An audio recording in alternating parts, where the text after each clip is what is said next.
As you can see from our last lecture, microorganisms aren't the enemy that many suppose that they are. They are an integral part of life on planet Earth. They are an integral part of life in the human body. What we have to look at is why they are there if they are out of control. Because when we work with the human body, with its innate ability to heal itself, then we will begin to get results. What I'd like to do in this presentation, I'd like to take you one step further and show you really the true role of microorganisms in disease. Germs don't cause disease. They are the result of unhealthful conditions. Now, certainly if the conditions are so toxic because these microorganisms are so out of control, it can cause a person to get very sick. So number one has to first look at why are they there, which is what Florence Nightingale did, and what can we do to the environment to make it so that they are not out of control. Many people today are living in clean houses. Many people today are washing their bodies, but many people today aren't looking at the true cleanliness that should happen inside the body, specifically our gastrointestinal tract. And you can see too from my illustration in our previous lecture that this lining of the gastrointestinal tract is vital for the proper running of the human body, but not only that, for the proper breakdown or final breakdown of nutrients and also the protection so that harmful substances aren't getting out of the gut and into the blood. At the moment on the news, and it has been for 6 months, is the Ebola crisis. But next time you see a photograph of a situation like at Sierra Leone where there are outbreaks, I want you to look at the background in the picture and you will find it's filthy. There's a lot of rubbish there. Now, I'm not saying that I know why it's there or what's happening there, but I think surely this is square one, is we clean up the area and show people how they can live in an environment that's not conducive to disease. I'm sure the Ebola breakout is more than just that, but I would suggest that it's the first step. One has to think, what would Florence Nightingale do in that environment? Exactly what she did in the hospital in Scutari. She would start to clean it up. Nothing can be lost by doing that, and possibly much gained. But I'd like to take you one step further now and show you the role that they really do play in disease. As you can see, they are responsible for the proper maintenance in the human body, but also their link with disease. What is the true link with disease? There is an element of scientists and doctors over the world today claiming that fungus plays a part in the cause of disease in human bodies. And when you have a look at how most people I meet, I don't think I've met anyone other than my son James who has had no antibiotics in their lifetime, or some of my other children haven't either. What are you putting in your body when you put an antibiotic in your body? You're actually putting a mould waste in your body. Now, to date, medicine has documented 1.5 million different molds, yeasts and funguses, and 1,000 of those are known and acknowledged to cause disease in human beings. One of the problems with medicine today is it's difficult for that to be acknowledged because of some of the most popular drugs are actually putting it in, which we looked at with antibiotics. As I said, the human body can cope with probably 2 courses in a lifetime. But when a lady comes to me and says her little 3-year-old is sick, and I start to investigate as to why this child is sick, and this lady said to me, her baby had 22 courses of antibiotics in the first year of life. Wow. What is the definition of insanity? To do what you've always done and expect different results. If something is not working, then we need to step back and have a look at the big picture. And that's why it's essential to acknowledge the vital role that these play in the life in the human body and life on planet Earth. So why would a fungus or a yeast be in the human body? It may be in the human body because the person has taken antibiotics. How many people say to me they get thrush after they have an antibiotic? That's because a mould has just gone into the human body. How can mould get into the human body other than if someone takes an antibiotic? It can get into the human body through ingestion. Again, antibiotics are ingested. It can get into the human body if it is on food. That's why if it ever is on any food, you must not touch it because it's so toxic. The other is it can get through the skin. So if there's a mouldy orange in your fruit bowl, please do not touch it. Get a pair of tongs and pick it up, or put your hand in a brown paper packet and pick it up with the brown paper packet and screw it over, then put it into the bin. So it can get in through your skin, it can get in through your mouth. It can be inhaled. That's why if there's any mould in your house, my suggestion is never put bleach on it, because bleach and mould together make an incredibly toxic mix. My daughter in America, she told me there was a story in the newspaper of a death of a woman who was cleaning her mouldy bathroom with bleach, and they came in and they found her dead. Every window was shut and the door was shut.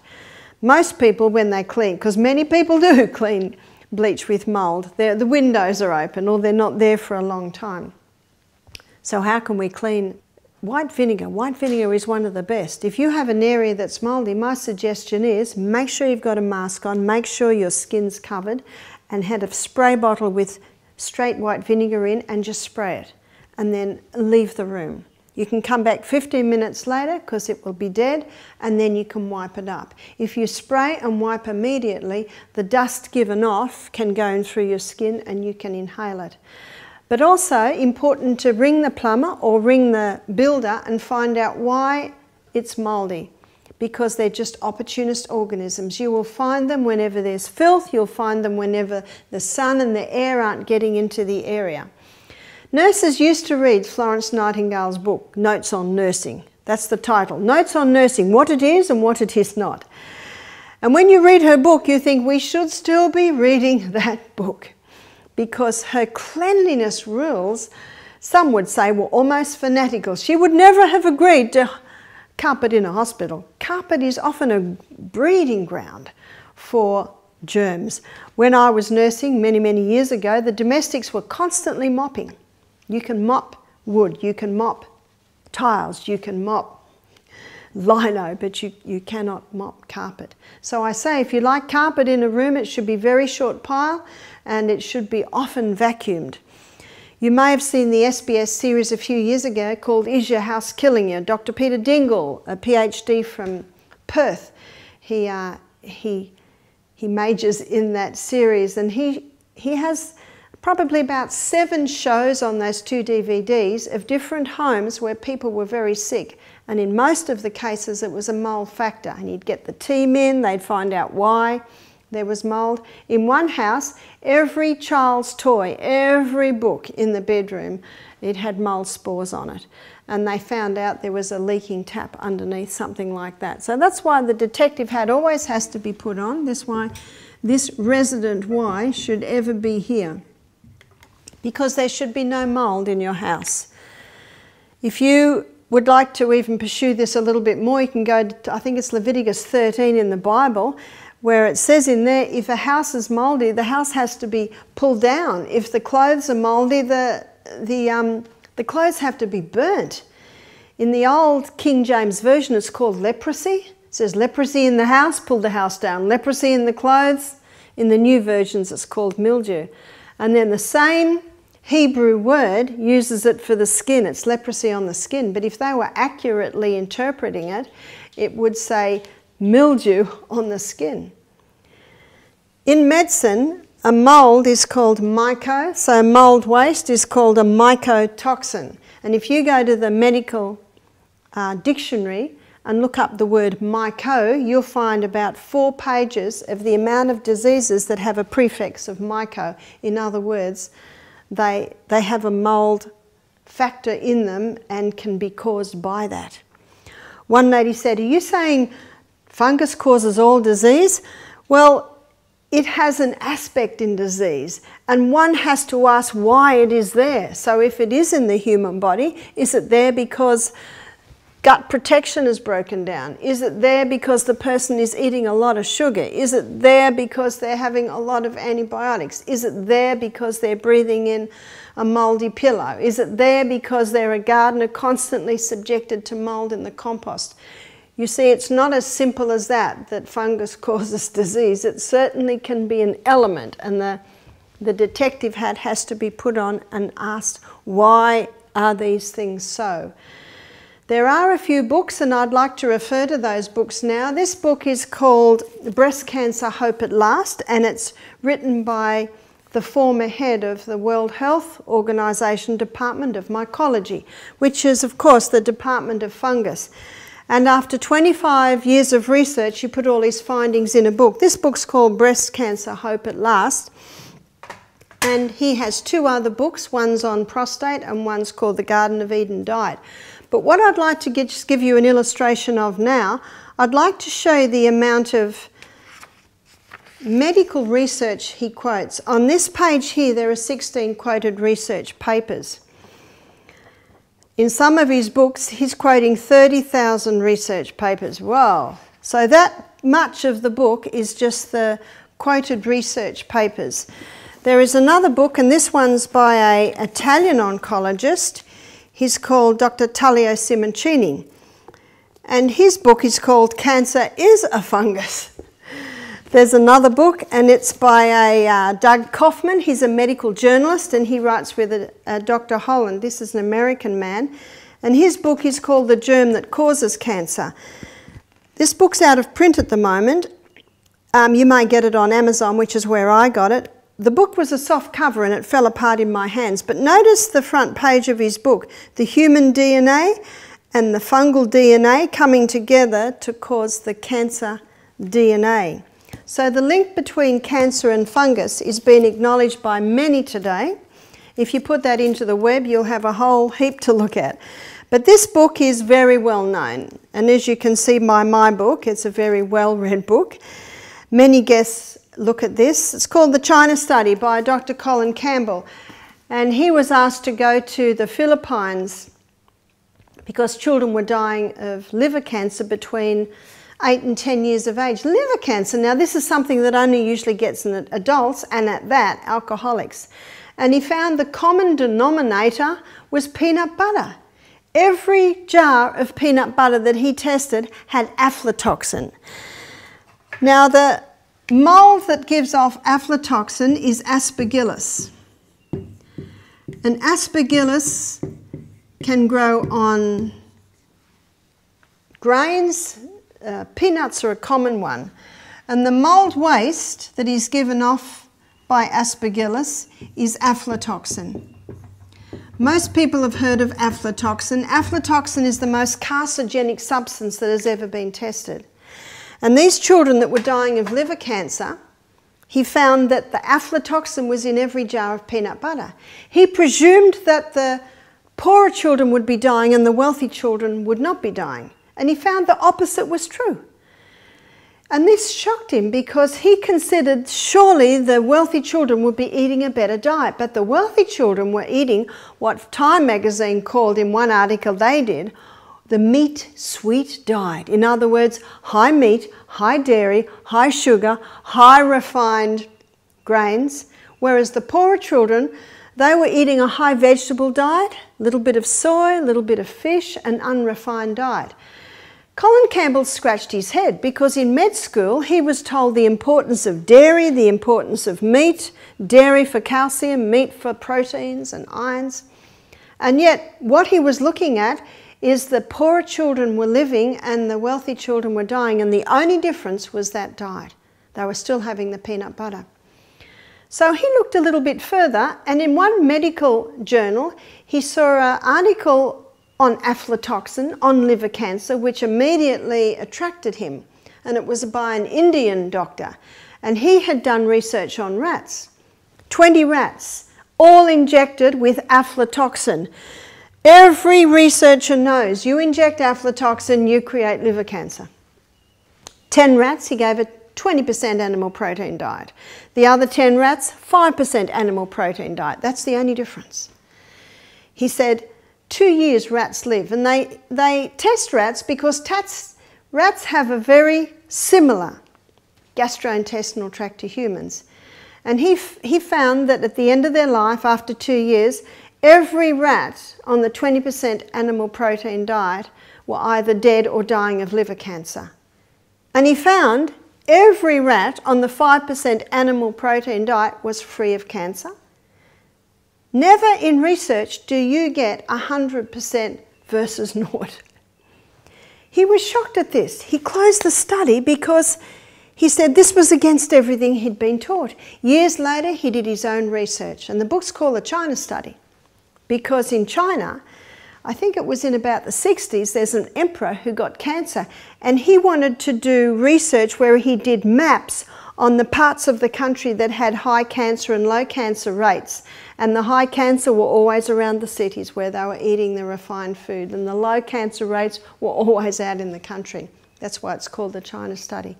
Years later, Colin Campbell did his own research, and he came up with the same results of this Indian doctor. But he did another aspect. He did 20% vegetable protein, but the rats did not get cancer.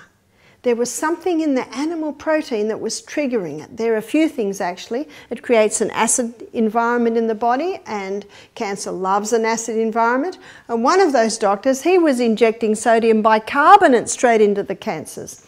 Cancer loves acid, and this sodium bicarbonate would cause a wave of alkalinity that the cancer could not survive in.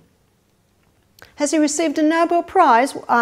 No, his qualifications have been taken away from him, I'm afraid, at this point. But my reason for showing you those books was to show you that this is acknowledged really worldwide by some very eminent doctors, professors and scientists who are looking at this and starting to get results. You see, chemotherapy and radiotherapy, I wonder if in about 20 years they're going to look at that we're in the dark ages in treatment of cancer, because they certainly kill cancer, but they of course can kill healthy cells too. I find people that do survive chemo and radiotherapy are the people that change their lifestyle. And we here at our health retreat, we have seen some quite remarkable turnarounds by basically working with the human body. So the points that we use when looking at getting any yeast or fungus out of the body, and by the way, a person can have a yeast presence and not have cancer. Well, how would they know? The tongue. The tongue should be perfectly pink from the tip to the back. Now, if the white can be scraped off the tongue, that is waste. But if it cannot be scraped off the tongue, they are usually fungus buds. The human body is designed to heal itself, and it'll heal itself if you give it the right conditions. So what are the right conditions for eliminating a yeast presence out of the body? Where it be something as simple as psoriasis or eczema, which are commonly caused by a fungus, or whether it be athlete's foot, tinea, jock itch, anal itch, vaginal itch, or whether it be even more serious with cancer. Number one, starve. How do we starve the fungus? Well, it's very important to acknowledge its favourite food. Its favourite food is sugar. And just about everything that you buy in the supermarket has sugar. It also, of course, multiplies when it is exposed to yeast. So this is your Marmites, your Vegemites, your Promites, your yeast spreads, all your sugars, yeast spreads, and also grains. We drastically reduce grains because they can commonly be infected with aflatoxin. In Australia today, all grain is tested for aflatoxin. The grain we get is not totally free because otherwise then none would get through, but a small amount. And of course, if the gut's working well, a small amount can be handled. Also, the person must check their home that they're not constantly being reinfected by a mould presence in the home. Number two, kill. The good news is that there are herbs that will kill fungus, kill mould, and will not kill you. One is garlic, it's well known. Another is olive leaf extract. Olive leaf extract contains a plant chemical called oleucin, and it is strong antifungal. One lady said, oh, I take a little bit of that every day. I said, I would not advise you do that. That's like taking a little bit of antibiotic every day to prevent a cold. No, keep it for when you need it. Also, grapefruit seed extract. Grapefruit seed extract is a very strong antifungal, and if you do use it, my suggestion is only a few drops 3 times a day. You can buy it in a little container called Traveller's Friend. It's called Traveller's Friend because many people travel with it. They just put 1 drop, say, in a bottle of water, and it will kill off any bacteria or fungus that may be in there. Another one is Portiaco. It's a South American herb that is quite strong antifungal. When people are looking at eliminating yeast from the body, I say it's a good idea to work with a professional, a naturopath. But what I advise is maybe 2 weeks on this, 2 weeks on this, 2 weeks on this, 2 weeks on this. Body gets used to things, so it's good to alternate. Number 3, balance. Very important to bring back the balance in the gastrointestinal tract, and so that is taking a probiotic. When the antibiotic comes in, or the different drugs that kill off this, it's important to replace that gut flora. When you flood the gastrointestinal tract with the good guys, they bring the candida yeast back under control. So the balance is important. Number 4 is alkalize. Yeast and fungus love an acid environment, so it's very important to alkalize. I'm going to be doing a whole lecture on acid alkaline in this series, but very simply, the most alkalizing food you can take is your vegetables, and of the vegetable kingdom, it is the dark green leafies. That's why spirulina, wheatgrass, green barley, green smoothies, they're all very popular because they are very alkalizing in the body. So alkalize is important. And number 5 is ormis. This is orbitally rearranged monoatomic elements. It's a mineral supplement that produces minerals in a superconductive form. So it's very easily utilized by the body. And research in America today is showing that it is able to heal DNA damage. You can see by my last lecture, if we're not healing the DNA, it's quite possible that the rogue cells can continue to be made. We've seen many people conquer yeast presence in their body, even to the point of conquering cancer, by implementing this simple 5-step program. In conjunction with implementing the 8 laws of health, which is what we're going to be discussing this. Very important to have fresh air, a bit of sunshine every day. Don't take anything into the body that will harm it. Getting the proper rest. I will be defining the proper exercise. Proper diet, will be defining that. Use of water. Trust in divine power takes in all the mental and the emotional aspects of disease, which it is well acknowledged that that can certainly play a part. So we have seen some incredible turnarounds by implementing these very simple procedures. But probably the most powerful way to stimulate a healing response in the body initially is to stop eating. To stop eating. Yes, we need fuel. Yes, we need nourishment, which of course is what food gives us. But we also need to take time where we go on a short fast.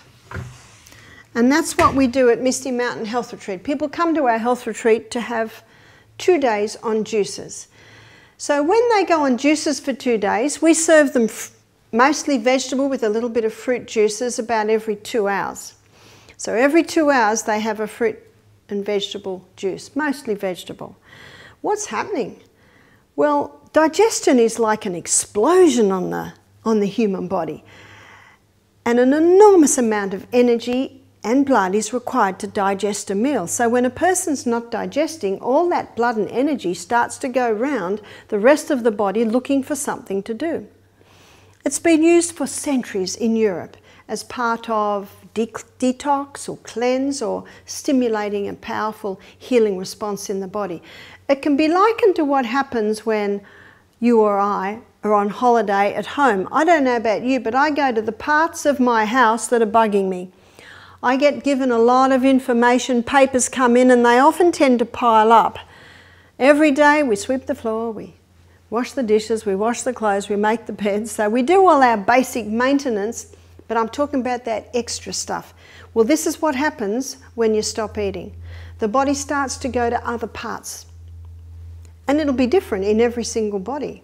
The body knows what to do, and this is part of the condition. As the body starts to bring about restoration, regeneration, it's got to clean house first. And so it starts to eliminate built-up waste. And as it does, it gets thrown off via 4 main organs of elimination. The largest organ of elimination is the skin. Very large surface area. And it's got lots of little holes called pores in it. Dr. Kellogg, very famous doctor from over 100 years ago, who wrote many, many books on health, he called the pores in the skin millions of little sewers. And of course, what are sewers? They're throwing off waste. So your skin has certain needs for it to be an effective organ of elimination. It needs to breathe. So allow your skin to breathe by being very mindful of the clothes that you put next to your skin. There are many natural fibres we would be aware of: cotton, silk, linen, wool, flax, hemp, bamboo. There's many natural fabrics today, but you might not be aware of 3 natural fabrics that are made from wood pulp. One is rayon, one is tencel, T-E-N-C-I-L, and the other is viscose. Viscose is very popular in many fabrics today. There's actually a 4th, and it's modal, M-O-D-A-L. It's the cellulose spun from the birch tree. So be very mindful that the clothes that are touching, especially your torso, be made out of natural fibre. The 3 to be cautious of are nylon, polyester and acrylic. Nylon, polyester and acrylic are 3 fabrics basically made out of plastic. And when they're on your skin and you get hot and those fabrics heat up, your skin can start to absorb the poisons from those fabrics. Also important to wash your body every single day, at least once. On very hot days, we are very hot as I speak. I know yesterday we're having a heat wave. I think I had 4 showers yesterday, and actually one of them was in the creek. So very important that the more perspiration that's coming off you, the more you wash. Very important to wash that waste away as it comes out of your skin. Also make sure that the clothes that are touching your torso are washed every day, especially when you're on a detox. So allow your skin to breathe. Water in and water out. Water in. Our body loses approximately about 2.5 litres of water every day. I think on days like today, the news said last night that in some places, I think out at Burka, it's 45 degrees, you know, it's very, very hot. So a lot more perspiring. We need to take a lot more water in. Even on days like that, up to 3 litres of water a day. Important to take it in little by little by little. So water out too. Wash that skin. I suggest when you're on a detox program even to have at least 2 showers a day. The skin also needs you to exercise. When you exercise, you increase the circulation of the blood to the skin, and when the circulation of the blood to the skin is increased, more waste is thrown off via the skin. But before I move on from water, at Misty Mountain we have steam baths, and these steam saunas down by the creek are happening every afternoon, and that really increases the body's ability to throw off waste. Under those conditions, up to 70% of body's waste can be eliminated via the skin. That's quite a phenomenal statement. What are the perfect conditions, really, that steam bath, where our guests get into the steam bath, they get very, very hot, then they dive in the cool creek, then back into the steam bath. They usually do it 3 times every evening. Exercise. What sort of exercise will increase the circulation of the blood to the skin? Anything that gets that heart moving and breathing increase. We should get to that every single day. And in a later lecture, I will define exercise in more detail. The second organ of elimination are the lungs. The lungs take in oxygen and breathe out carbon dioxide. Carbon dioxide is the gaseous waste created by the combustion of oxygen at the cellular level. So what your lungs need is fresh air, because the more oxygen that is taken into the lungs, the more carbon dioxide can be breathed out of the lungs. It's like a gaseous exchange in those little alveoli in the lungs. Your lungs also need you to exercise, because when you exercise, your breathing changes. Have you noticed? You start breathing a lot deeper, and the deeper you breathe, the more oxygen that you're coming in, that you're getting into your lungs. Your lungs also need water. On a cold winter morning, we can see each other's breath, can't we? Because of the moisture, the warm moisture that's coming out every exhalation. When we're dehydrated, the little bronchioles tend to shrink up to try and conserve water. So very important that you drink adequate water so that the lungs can expel their waste. Kidneys. The kidneys filter the blood. And they do it in quite a fascinating way. Let me illustrate. Our kidneys are made up of lots of little filtering units called nephrons, and our kidney is as big as our fist. So my 6'6" brother-in-law has a bigger fist than mine, and my little granddaughter Saffron Pearl, who is 3, she has a smaller fist than me. How important to teach children about the house they live in, which is this body. Surely the most neglected form of education. So our kidney is as big as our fist. It actually sits a little below our ribs, and each kidney has 1 million filtering units. Let me draw one of the filtering units. That's the filtering unit, and these are the tubules that the filtrate travels along before it gets down to the bladder and then of course is urinated out. So the blood goes in, it weaves around the filtering units, and then it weaves around the tubules. In a 24-hour period, 1,800 litres of blood is filtered. We don't have that much blood. No, we don't. But every 2 minutes, 1.2 litres goes through the little filtering unit. And out of that filtering unit, 180 litres of filtrate is filtered out. But we don't urinate out 180 litres. We only urinate out approximately 1.5 litres in a 24-hour period. So what happens to the other 160 litres? They're reabsorbed here. So there's a reabsorption area, and later in the week I'll show you that in that reabsorption area our blood pressure is balanced or monitored, salt and water balances in the body is monitored, and also pH is monitored. So you're understanding this gives you an idea of what the kidneys need. The kidneys need water, because when you drink adequate water, it keeps your blood nice and thin, and it's a lot easier for that little filtering unit to filter your blood when the blood's nice and thin. So we need to be drinking at least 2 to 2.5 litres of water every day. The second one is warm. The kidneys need to be warm. Let me show you. Here is the kidney, and these little filtering units are all on the edge. And these tubules here basically weave down like this, and then into the ureter, which is into the bladder, and there's the ureter from the other kidney, and then urinated out. Considering this, you can imagine if this back area of the human body gets cold, then not a lot of blood will go into that area. You see, we're warm-blooded creatures. And where there's no blood, there's no warmth. And if someone has cold hands and you look at them, their hands will be quite white.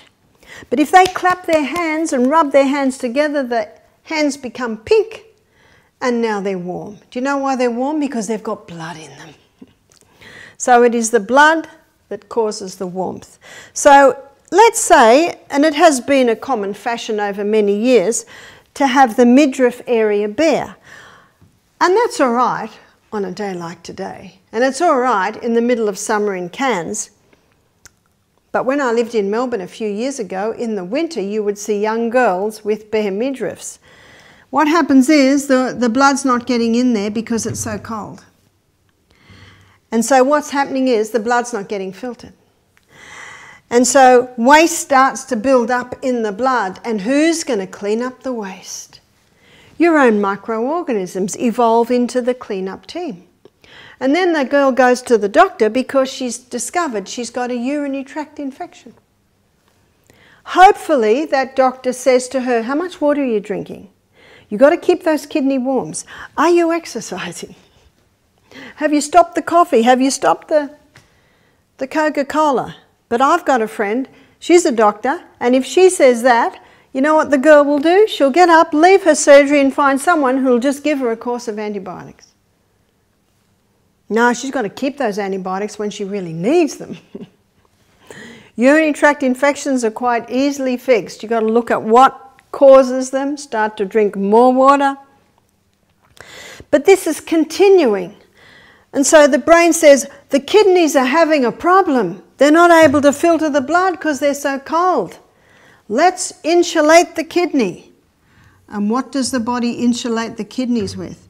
Now remember, we don't have fur and we don't have feathers. We have fat. And so the fat cells are built up there to insulate the kidney. This is the belt. I think it's called muffin top. Do you find that today? Many young girls, they've got thin arms, thin legs, but they've got this weight around the torso area. And a lot of it has to do with the poor old kidneys are constantly cold. We had a girl work with us for a while who'd lived in Nepal for 2 years. She said, do you know the Nepalese women bind fur strips around their kidney area because they know the importance of keeping the kidneys warm. There's an old proverb, it's Proverbs 14 verse 6, it says, knowledge is easy to him that understands. And that's why I tell you this, because when you understand where the kidney is, how it works, you automatically have the knowledge on how to treat it and what to give it. So that will give you an understanding of why it is so important to keep the kidneys warm. Exercise. Often called the forgotten remedy, isn't it? Exercise is very important for the kidneys because when you exercise, you increase the circulation of the blood all through the body and absolutely to these little filtering units. So when you exercise, it enables the kidneys to filter the little units much more effectively. Exercise does something else too. See, every time you walk, just picture your kidneys. Every step that you take, your kidneys are being strengthened and toned to perform their work. The fourth organ of elimination is the colon. Only microscopic waste can come out via your skin, via your lungs, and via your kidneys. The largest pieces of waste is eliminated via the colon. And you may have noticed that the colon has a mind of its own. I have a book at home called The Second Brain. It's all on the colon. Have you noticed that when you tell it to stop, it won't? And when you tell it to go, it won't. It has a mind of its own. So the colon needs stimulation. It does not need irritation. It needs stimulation. So what stimulates the colon? Let's make a stimulation list. Well, the first point is laughter. No wonder the proverb says, a merry heart doeth good like a medicine, but a broken spirit dries up the bones. Laughter relaxes the colon. Did you know that children laugh 125 times a day? So should we. Laughter is very good medicine, and it's very good for the colon. What else stimulates the colon is water. One of the main functions of the colon is to take water out so stools are formed so that the contents can be passed with ease. So when someone is dehydrated, usually more water gets taken out of the colon than should be taken out of the colon. Then you've got cement, rabbit pellets. So very important that you be drinking adequate water so that that colon functions properly. What also stimulates the colon is exercise. When you exercise, you increase blood supply to the colon, and the blood supply to the colon is massive. But something else is also happening when you exercise. Your movement of your torso. Every step that you take, your colon is moving. So exercise is vital for the proper functioning of the colon. Fibre. Fibre gently sweeps the colon. Fibre does two things. It gently sweeps the colon and it stimulates movement through the colon. It is important that the peristalsis in the colon be moving ever forward, ever forward. So fibre does two vital things. It sweeps the colon, and our colon basically is like this. It's got lots of little grooves in there. There's the appendix, there's the small intestine, and here's the colon here. And that's where everything comes out. And because of all these little corners and grooves, it's vital that fibre be a main part of the food so that that gets swept every day. And again, the fibre stimulates the movement through the colon. That's the appendix. By the way, did you know that it's a very important part of the body? What's the appendix for? Some people think that it's not necessary, and sadly in times past surgeons would chop it out. One lady said, I had my ovary removed and while the surgeon was there he took the appendix. That makes no sense at all. Let's just cut the foot off in case it gets sick. No, we need these body types, these body parts. The appendix has two main functions. It's called the colon's oil can because it releases a lubricant to allow the contents to get through the colon effectively, and it also releases antibacterial fluid. For some people who are on a high animal, high refined, high sugar diet, what's coming out of that small intestine is pretty toxic. And so the appendix releases antibacterial fluid to try and calm it down a bit. So appendix is very important. Let's go back to the colon and the importance of fibre. At Misty Mountain Health Retreat, for the first 2 days on juices, we don't serve fibre. Obviously, they're on juices. So we offer herbs. And these herbs that we offer gently stimulate the peristalsis in the colon. So it's important that that move every day. Dr. Kellogg said 3 intakes of food a day should equal 3 evacuations of food a day. Now, or evacuations a day. Most people are surprised to hear that because most Aussies think if they go once a day, they're going well. Well, that would only be applicable if they ate 1 meal a day, and I don't know anyone that does that. Actually, I have met people who eat 1 meal a day. It starts in the morning and it doesn't stop till they go to bed. No, that's not counted.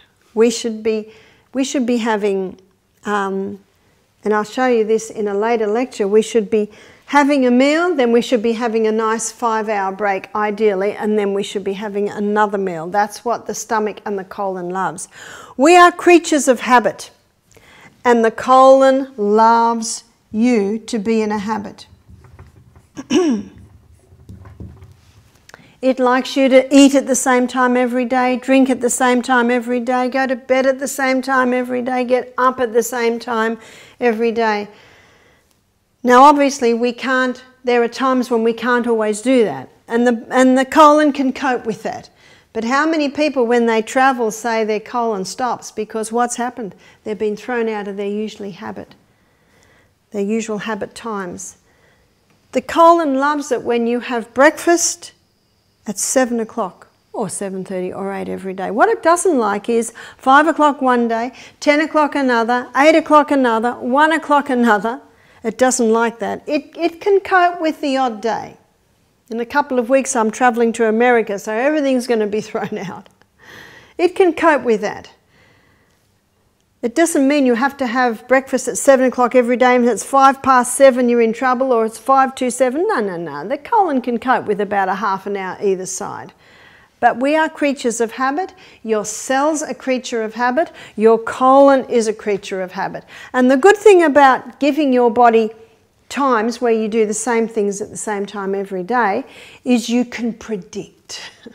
You can predict when the colon is going to decide to evacuate, and that's very handy. Because it's not handy when we're on a plane and we're about to land and we need to go.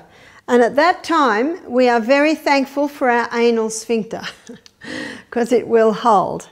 The problem is most people use that anal sphincter because they're watching a television show and it's getting excited and they don't want to go.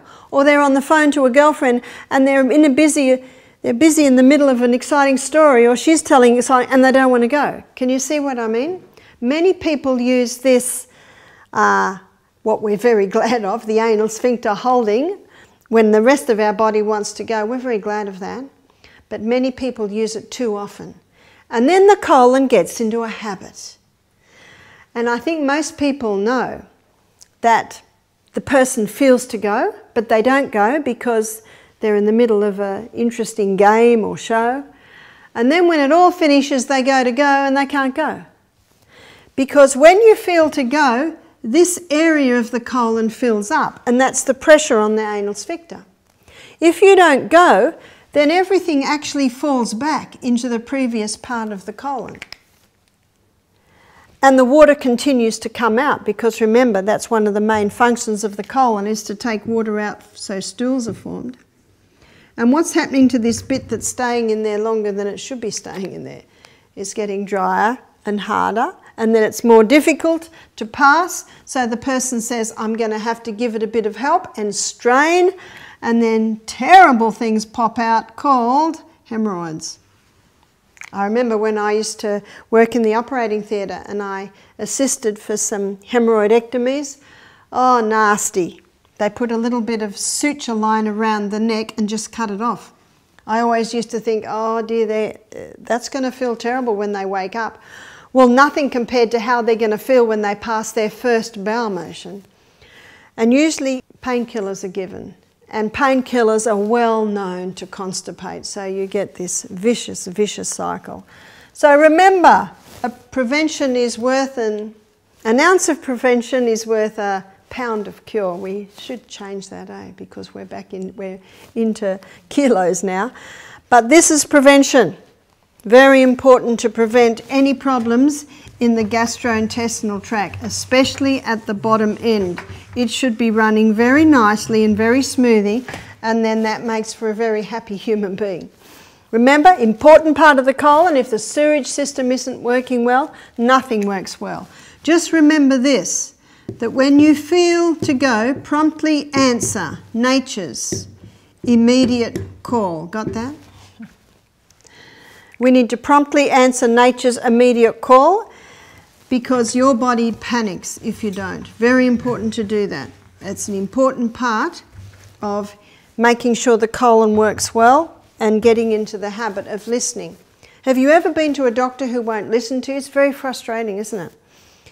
Don't be that doctor. When your body speaks, you need to listen. One lady said to me, I'm a businesswoman, people ring me and they pay $300 an hour to talk to me. She said, if I need to go, I say, excuse me, a crisis has arisen, I'll ring you back. Really, that's how we ought to see it. And remember, it's not the odd day that the plane's landing and you can't go. It's not the odd day you do it, and it's the odd day you don't. It's actually what you do every day that develops the habit patterns of your cells.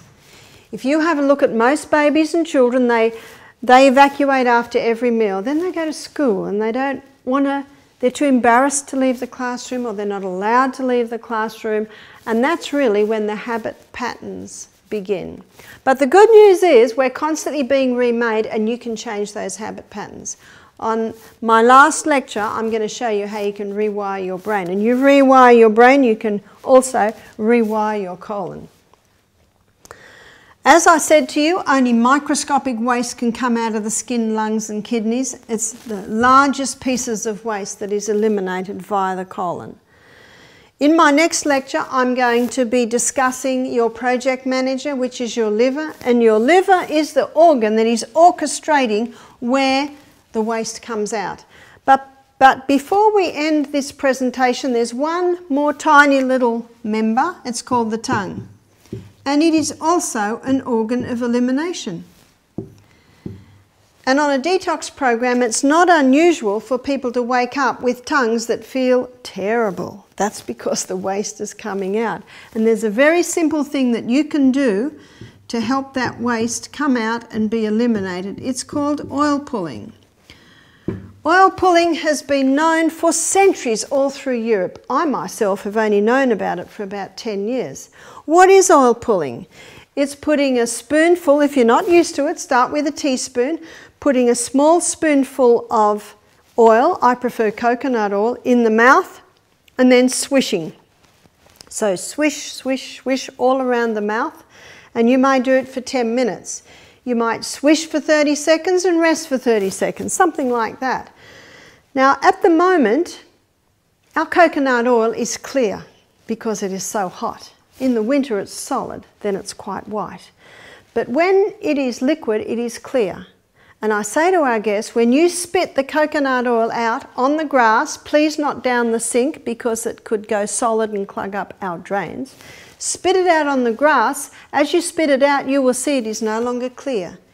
It is white, indicating the change that has taken place as the waste is pulled out of your tongue, as the waste is pulled out of the glands under your tongue, as the waste is pulled out of the blood vessels under your tongue, and this is everything that oil pulling does.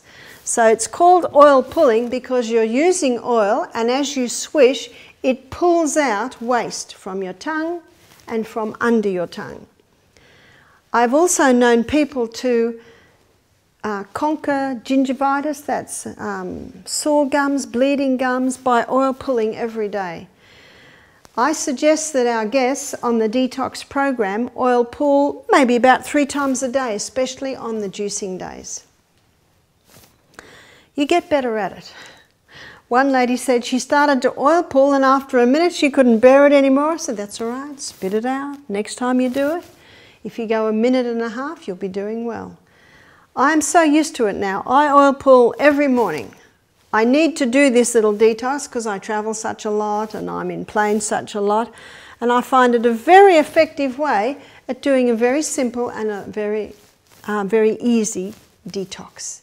Some people prefer olive oil, some people prefer sesame oil. Myself, I prefer coconut oil. One of the reasons I like coconut oil is because underneath the tongue there are sublingual glands which release lingual lipase.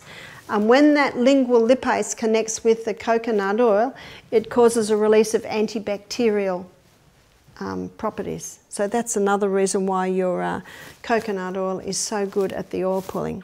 So be mindful of your organs of elimination. Give them the right conditions so that they can effectively detoxify you, for we are all subject to environmental poisons.